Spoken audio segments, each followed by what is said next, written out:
جو یہ روز کہہ رہے ہیں کہ وہ چل نہیں سکتا، وہ زمان پارک میں ہی بیٹھا تمام تمہارا کام روز کر دیتا ہے. 13 پارٹیاں اور ان کے ہمنوا ایک طرف ہے جس کی سیاست اس نے دفن کر دی. میری رات ان سے 25-30 منٹ کی میٹنگ ہوئی. انہوں نے مجھے کہا کہ شیخ رشید ایسی اسمبلی میں نہیں بیٹھیں گے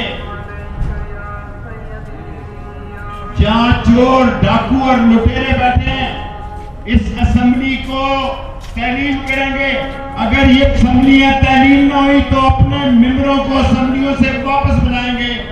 آج کا نوجوان، آج کی سیاست مقامی اور بین الاقوامی عمران خان کے ساتھ ہے.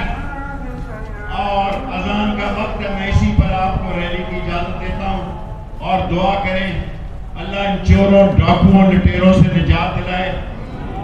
اللہ ان بے ایمانوں اور اپنی دولت جو باہر لے گئے ہو، پہلے فارن کرنسی کم ہو گئی ہے، پہلے وہ لاؤ، پھر گدا کرو پاکستان کا، پاکستان کی فکر کرو.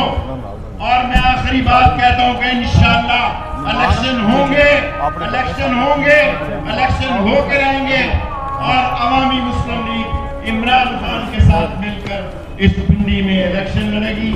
اور جو اسمبلیاں تحلیل ہوگی یا ممبروں کو عمران خان واپس نکالے گا، جو ان کے امیدواروں کا فیصلہ ہوگا ان کی حمایت کریں گے. انشاءاللہ سپریم کورٹ سے ارشد شریف کا کیس زندہ ہو گیا ہے.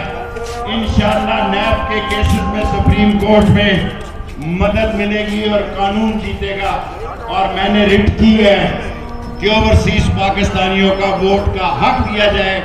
میرے حلقے میں بھی 11 سے 17 ہزار اوورسیز ووٹ ہیں. انشاءاللہ تعالی یہ پاکستان اسلام اور غریب عوام کے حق میں کاسٹ ہوں گے. پاکستان زندہ باد، عمران خان زندہ باد، لال حویلی زندہ باد، راول پنڈی کے لوگ زندہ باد. اب آپ ریلی نکالیں.